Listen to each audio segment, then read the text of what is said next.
Hi, and welcome to another episode of Nursing Your Way to Wealth, where a mental health nurse and an accountant talk about wealth creation, personal development, and financial independence in the UK to help you live the life you deserve.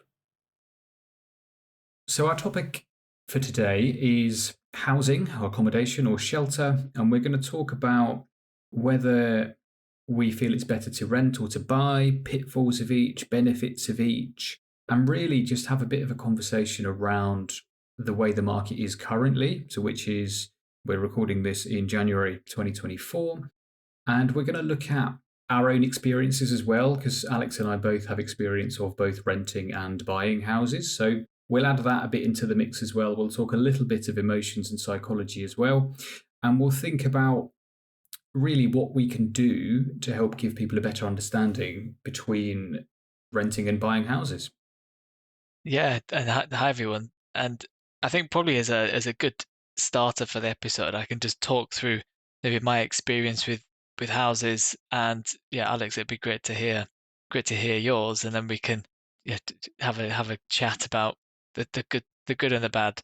So I've been living in and around London for the last about 13 years. I've started off renting spare rooms in houses, which was good fun, and you meet quite a lot of people. I then went to move and rented a flat, a kind of a self-contained flat. And probably when I was 27, so about 8 years ago, I bought my first flat, not in London, but actually up in York, and it's something I rented out as a bit of an investment property. And then for the last 4.5 years, I've been living in a mortgaged house just outside London. So I've gone through I also then sold my flat, I should say, before that. So I've gone through the stress of buying and selling, and also, seeing some of the positives.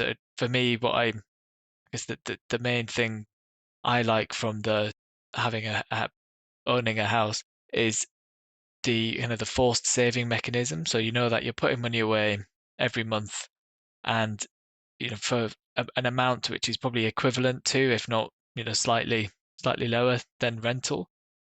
Your mortgage payment is you're paying down principal, you're buying a little bit more of your house every month.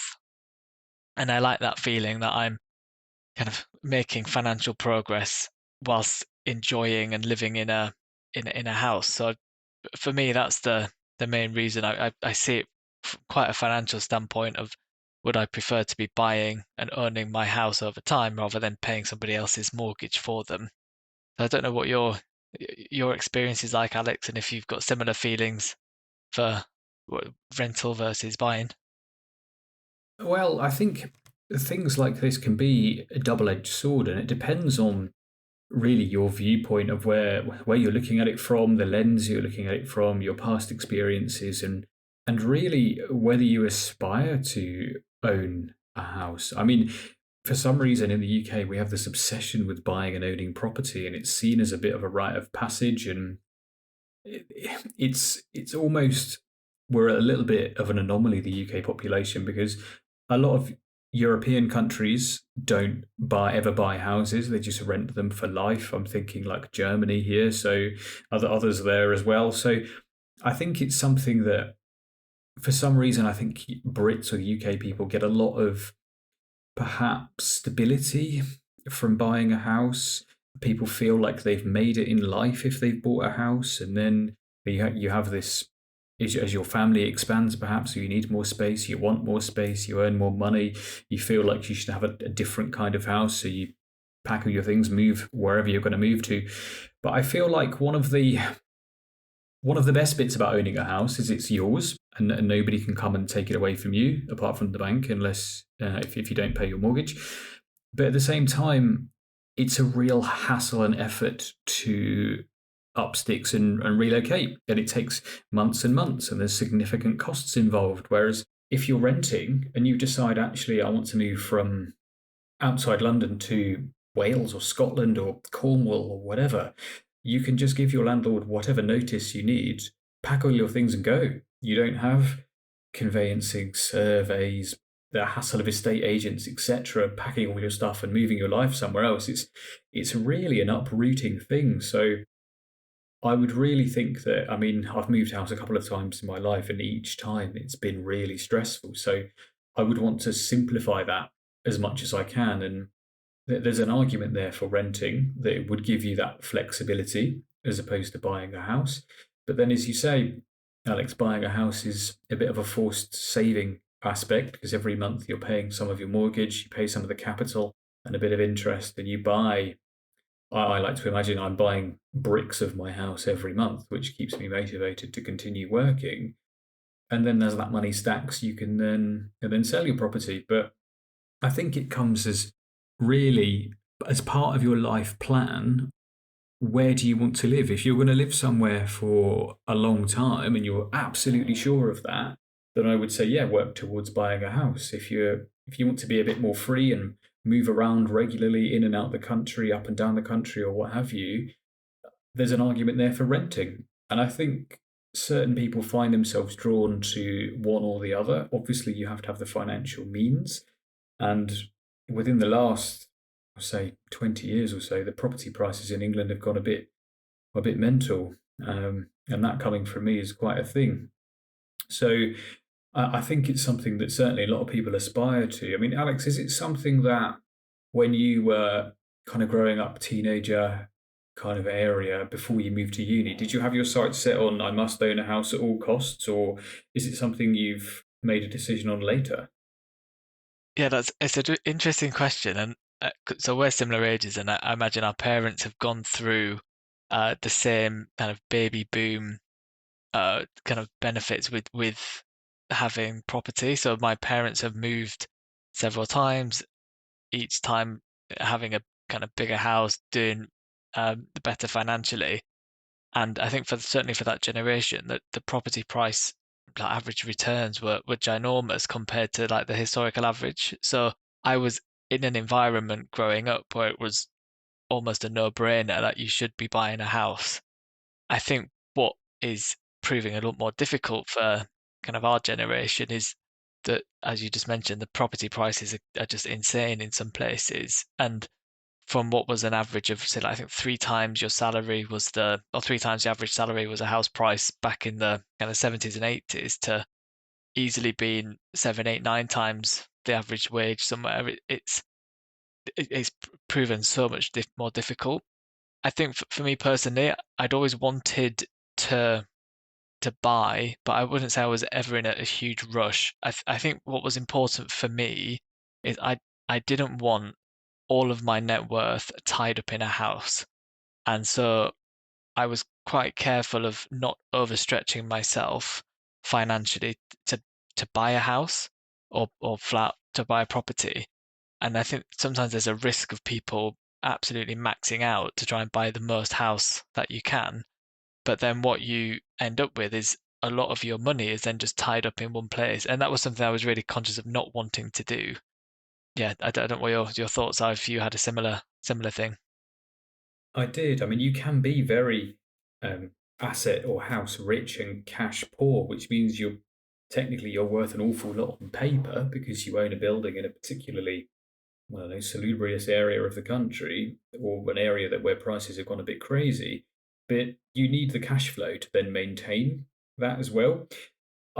We are similar ages. I imagine our parents are probably within a decade of each other as well. And differently to you, my mum and dad lived in the same house for virtually my entire childhood.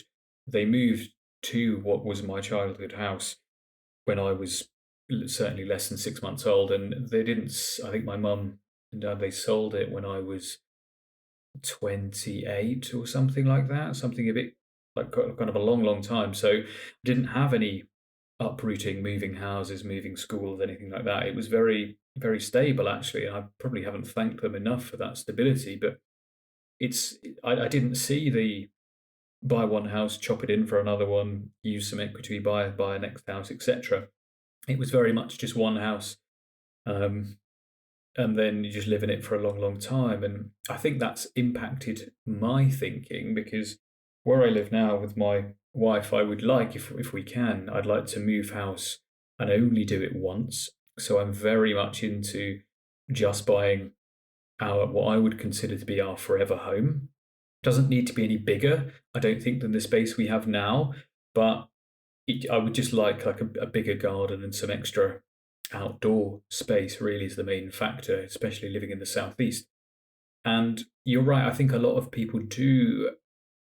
They so they graduate from university or whatever. They do some kind of apprenticeship and get their first job, and they earn, say, 25, 30, 40,000, whatever it may be, if they're lucky. They then usually find a partner because buying with two incomes is easier than one, and sometimes, in fact, a lot of the time, it's a necessity. As you said, the house price is many, many multiples of annual salaries at the moment. And then they'll visit the bank and they'll get a mortgage in principle of whatever. And the bank will, I don't know if this is right, but encourage you to spend up to your limit because they'll make more money that way. And I've seen an awful lot of nurses buy houses when interest rates were less than 2%, and they're working lots of overtime. And they can just about stretch to it. And I really worried a bit for them when the rates climbed and what that would mean for them. So I think if anyone is thinking about buying a house, really think about what space you need versus what space you want. There's no point in having the fanciest house ever and having to work 12 hours a day, 7 days a week to afford it. You'll never spend any time in it unless you work from home, and then it will seem like a bit of a trap. But I think for me, thinking about what I can control in that, I can control roughly where we live, where we work, how much we spend on it.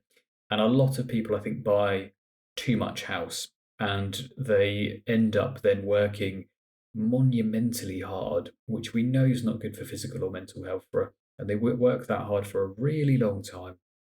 And then it does have its impact. I mean, there's a fantastic book, just a bit more about health on a tangent, called The Body Keeps the Score.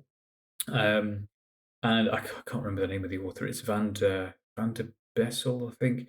And it basically says that your body keeps the score on all the stress, physical and mental work that you go through.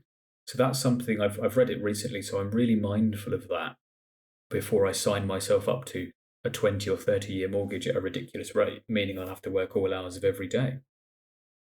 That's a great title for the book, actually. I like that sentiment. I think I might have to give that a read. And yeah, it's for me, that's a really important thing with houses. It's just making sure that you don't overstretch. And so for me, I have like some rules, kind of or guardrails for myself. So I don't really want my housing costs to be any more than 35% of my kind of take home pay. I really don't want to be trapped. And I think that's something where it's that feeling where, you want to live in your house and enjoy it, but you don't want your house to own you and be dictating things. So, and one of my goals over the next kind of 5 to 10 years, I want to clear my mortgage because I can't stand having it. It's a very useful tool as a way of buying a property, but I don't like I find them very trapping.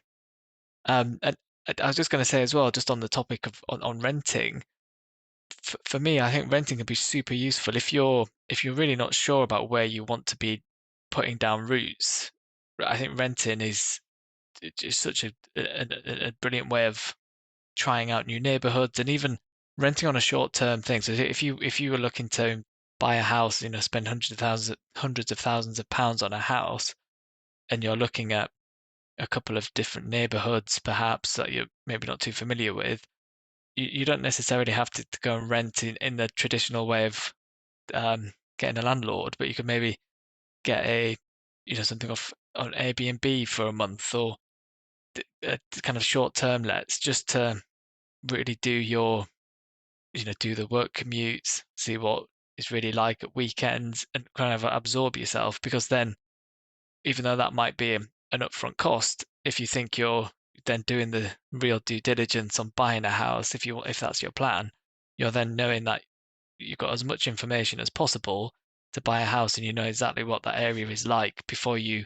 commit and spend, not just tens of thousands on deposits and things, but also the same again on estate agent fees and stamp duties. It's very expensive, and if you get a house and you get it wrong, it's a very expensive mistake to try and move back. To say if you were to buy a house in the middle of nowhere and suddenly you realize your commute it is, twice as long as you even thought it was going to be, and actually the people aren't very friendly, or there's really nothing going on, you could have saved yourself a whole lot of trouble and money by leveraging rent. So yeah, that's my 2 cents on rent. But my personal preference is always to try and buy a house.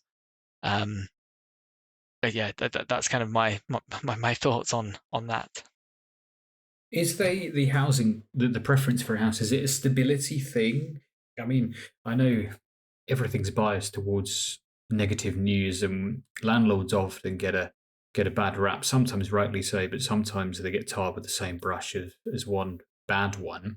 But are you thinking similar to me that having a house is a bit more stable, so long as you can continue, obviously, with upkeep, maintenance, paying the bills, etc.? No one's can phone you up and say, actually, you've got 3 months, 6 months, a year, whatever, to move and sell up. So if you own the house, you're not going to phone yourself, are you, and tell you need to move out. You're going to make that conscious choice to move. And like you again, I was like, I do this thing sometimes where I look at houses. I start off reasonable, then I end up looking at a £5 million mansion somewhere, and I scrolled down to a stamp duty calculator, and actually some of the amounts are eye-watering. They're like 5 figures worth of stamp duty, which I certainly hadn't thought about too much before. Yes, I know what you mean. I'm also guilty of looking at I think they call it house porn when you do that and you look at these ridiculous things. But yeah, I've looked at you look at the 2-3 million pound houses, and yeah, the stamp duties are, I think that easily a deposit for probably several houses, and that's purely the tax going straight to the government. So another reason not to overbuy or be very mindful of the the cost of actually purchasing a house. But yes, but sorry, to your earlier point, just on stability, I think there is a lot about that stability and security that offering, if you own, then you know that you're in that. It's my decision to, assuming that you're meant to keep up with your bills. I'm in this now as long as I want to be, and so there is something quite, yeah, it must be some deep-rooted psychological reason for that. But I like that idea that it's mine and nobody else can have it. Yeah. Do you have the same feeling and with your house? I think that depends on the day of the week, really. Sometimes, often in the spring or summer, and like some of the flowers in our garden they look nice and the sun's out and people feel better. And other time, and that time I'm like, well, this is great. I mean, we've worked really hard and we've had this, etc. And then other times when your roof leaks, or your windows are letting loads of drafty air in, or you need to replace, I don't know, flooring or something, or you make a mark on the wall and it needs painting, etc.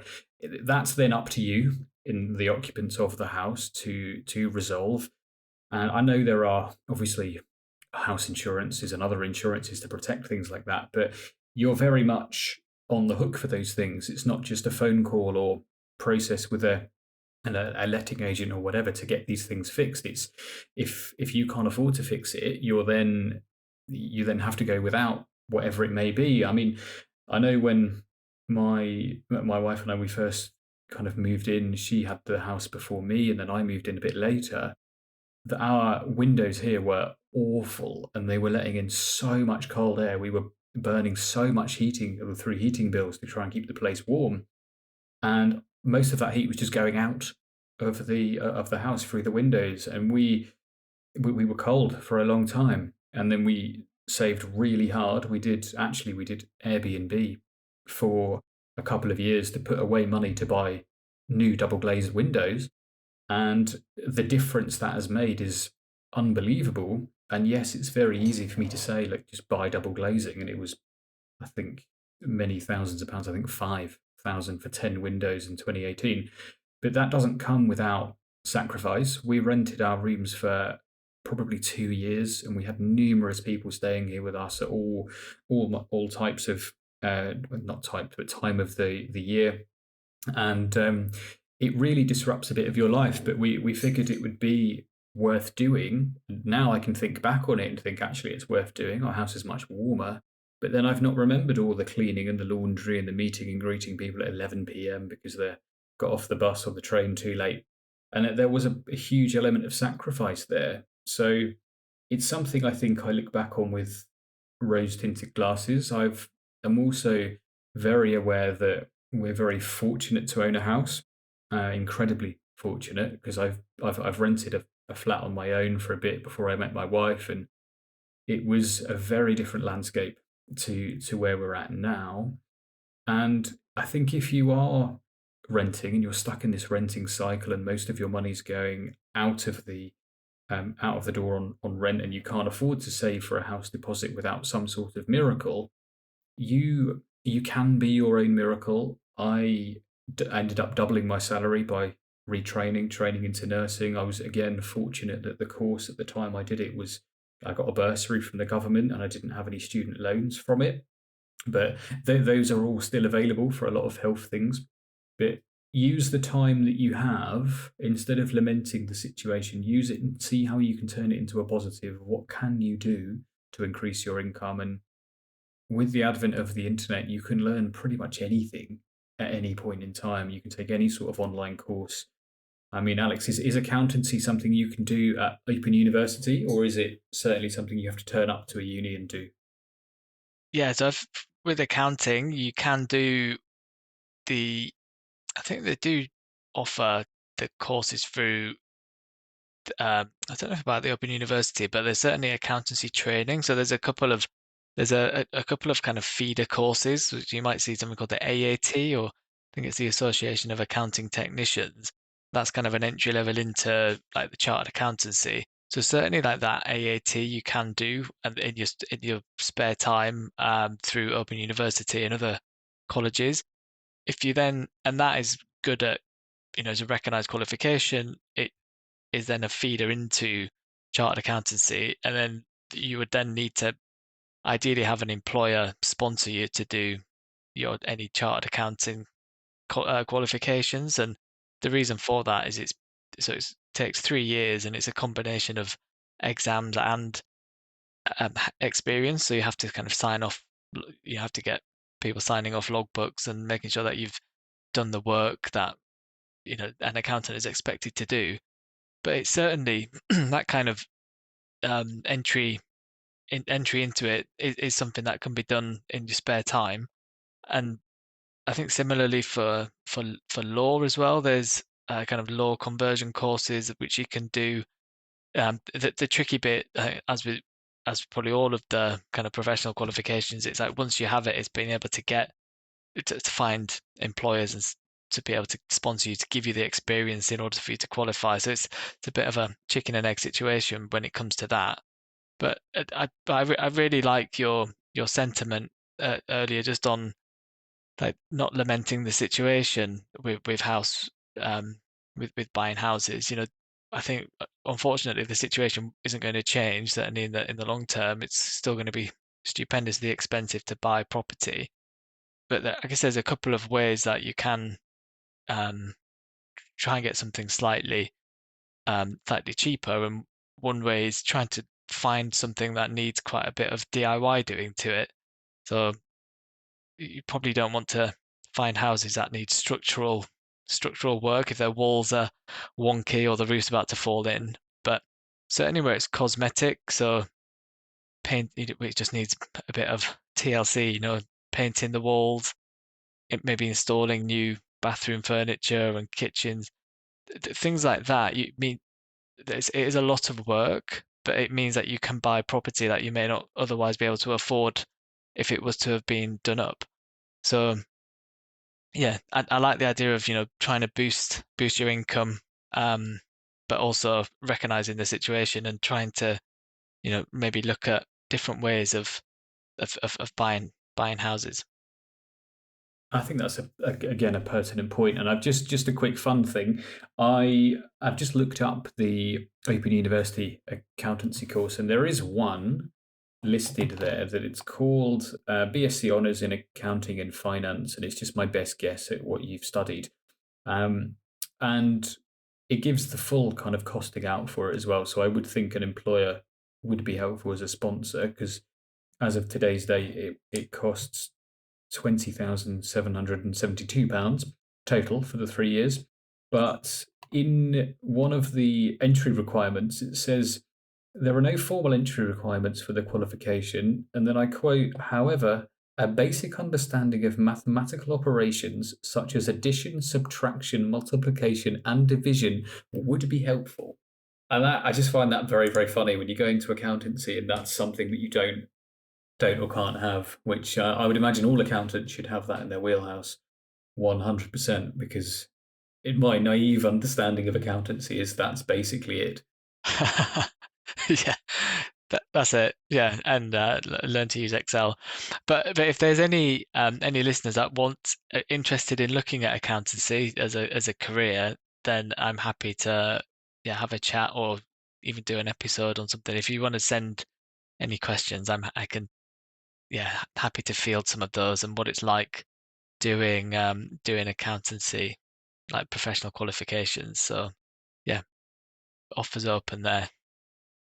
Sure, and I didn't hear all of that, but what I've understood is the gist is if anyone wants to learn a bit more about entry to accountancy, you'd happily field some questions, and perhaps we can do an episode on it, entry to accounting, and I'll do the same, but entry into nursing, not just specifically mental health, but it can include adult nursing, radiography, occupational therapy, or pediatrics, peds nursing, or something like that. So it's something that certainly has changed the trajectory of my life, and Alex, hopefully certainly yours as well, because it means you're part of a specialized field, so there's less people going for jobs that you apply for, so automatically your chances of getting a job are better.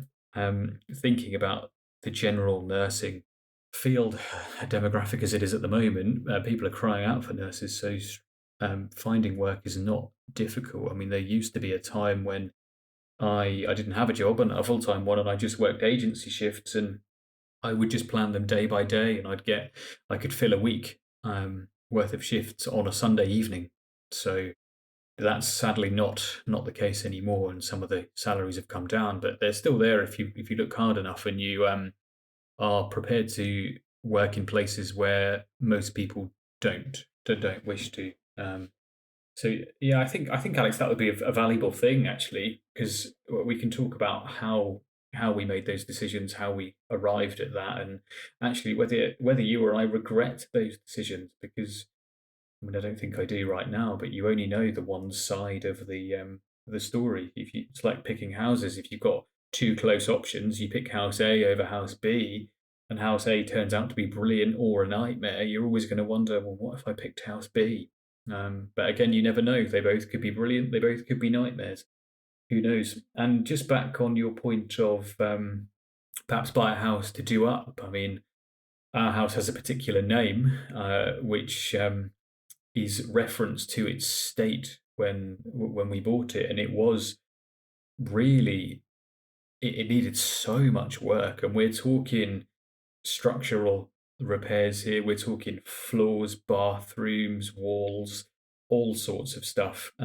It definitely wasn't habitable without an awful lot of work in the beginning, and I think between my wife and her family, when they bought the house, they did, I think, 22 tip runs before that they could even see some of the floors. So it's a bit of a labour of love, and it's a monumental task for sure. So my guidance there would be, if you're going to buy a house, have as many surveys, like structural surveys, as you can, to actually understand what you're buying. That's why that's an industry in itself. Yeah, wow, that's that's impressive. And I'd agree. I was just about to jump in and like make sure get the surveys done, and it's really the structural stuff which I think you need to have a network of people that you can pull on to help you with that. As if you've got friends or relatives or no trusted builders or plumbers, then they really are a huge asset, because having somebody that you can trust, especially when they're dealing with, quite serious house problems. Um, I know certainly for my case, and me and my partner, we bought a house that luckily we didn't have structural problems, but it just hadn't been it had been lived in by a family for about a decade and a half, and just nothing had ever been done to it. No painting, no decorating, nothing. So it was just very tired, and it was quite a nice blend of, and because it was the first time we'd bought something, we had no furniture, so we lived on a blow-up bed in the living room whilst we decorated all of the house, and we had to change a couple of bathrooms, but it was very manageable. It was quite good fun looking back at it, actually. But luckily we had no need for kind of supporting beams being added or anything like that. So it was and as a result, we could keep the cost under control. I think when you start looking at structural work and you're buying the house, that's something, yeah, where it's you almost don't know what you don't know until they rip the side of your house off as trying to make it more supportive. But no, for us that's been quite rewarding, and we no way would we have been able to afford the house that we have if it had been done up. So just another example of maybe trying to look at something, yeah, slightly it needing a bit of care and attention in order to get that first foot on the property ladder. Definitely. And I think about there's a thing here about realism and being realistic with what you can afford, especially with the days now of social media and everything looks perfect and everyone's got massive houses, etc. When the majority of people actually don't, and they live a normal, regular day to day life. I think I might have misquoted when I said structural, it wasn't kind of bricks or walls or subsidence. We did some internal walls. Making new and repairing, and we had some quite severe ceiling issues. So we had to take one ceiling down and repair some kind of joists and stuff. And fortunately, I'm a member of our family is a carpenter, so that was really really helpful. But yeah, at one point we could see from our ground floor all the way through to the roof. So it was a lot, but I'm glad we did it. I don't have hugely fond memories of it. Unlike you, but I'd much prefer to live in something that's done well the first time. So I'm not for cheaping out on things. I would much rather pay properly to have something done and dusted, and I don't have to think about it for 10 years, rather than do something a bit more cheaply and quickly, or perhaps have me do it instead of a tradesperson, and then I have to redo it in a year, 2 years time, and we're back to the Boots theory of buy once, cry once. So I think that's again something to think about. We're straying a bit off the rent versus buy thing. We're in a kind of house maintenance hybrid type episode. Is there anything else in the rent versus buy sphere that you had noted down that you want to mention? I was just going to mention one thing just around renting around, and it's probably an episode in itself actually, where if you could almost live in a different part of the world and say rent a property. I mean, I use extreme examples here, but say if you could rent somewhere in Thailand, but work remotely and still have a kind of your a salary level equivalent to something that you get in Europe or the US.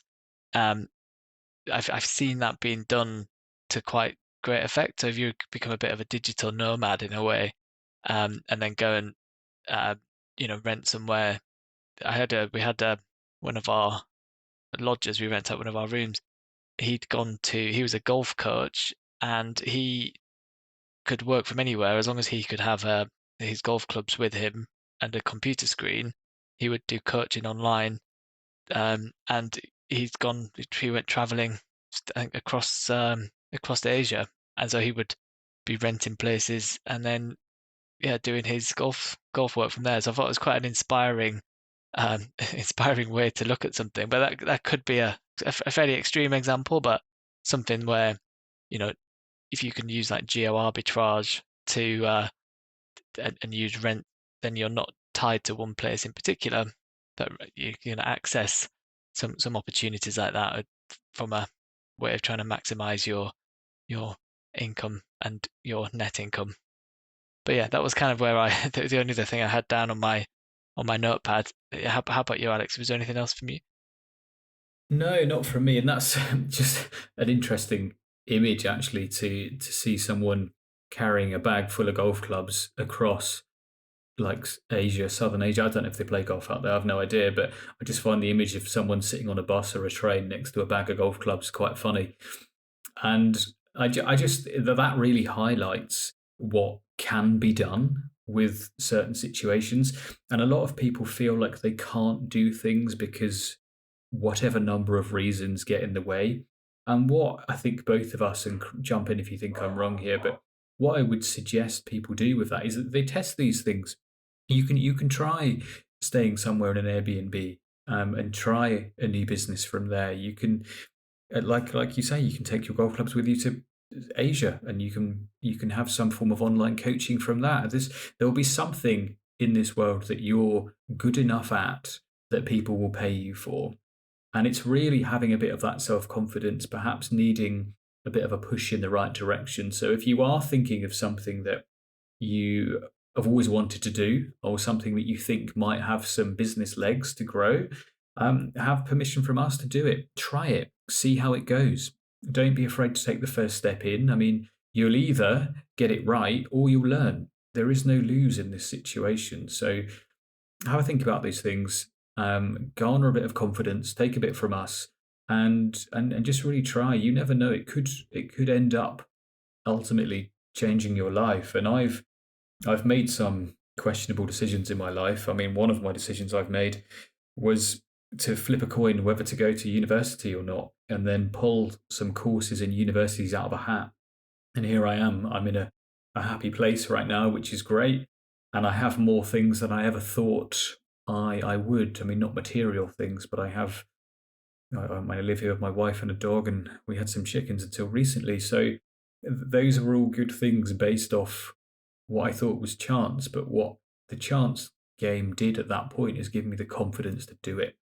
So if you have an idea like that, please do something with it. You owe it to yourself to at least try. Yeah, that's it. I don't have anything else. Is there anything last up you want to say? No, I think that was an excellent summary. I'm inspired. I'm also very much not advocating flipping coins on major decisions in your life. If they need properly thinking about, please properly think about them. Don't be flipping coins whether to I don't know, hitchhike to Southern Asia or whatever. Okay, I think we've covered it and more. If you again, well, thank you for listening. If you have any questions or anything like that, you can email us. It's nursingyourwaytowealth@gmail.com. We'll put some show notes below just around our thoughts as a reminder, and our email address will be there as well. And I think until next time.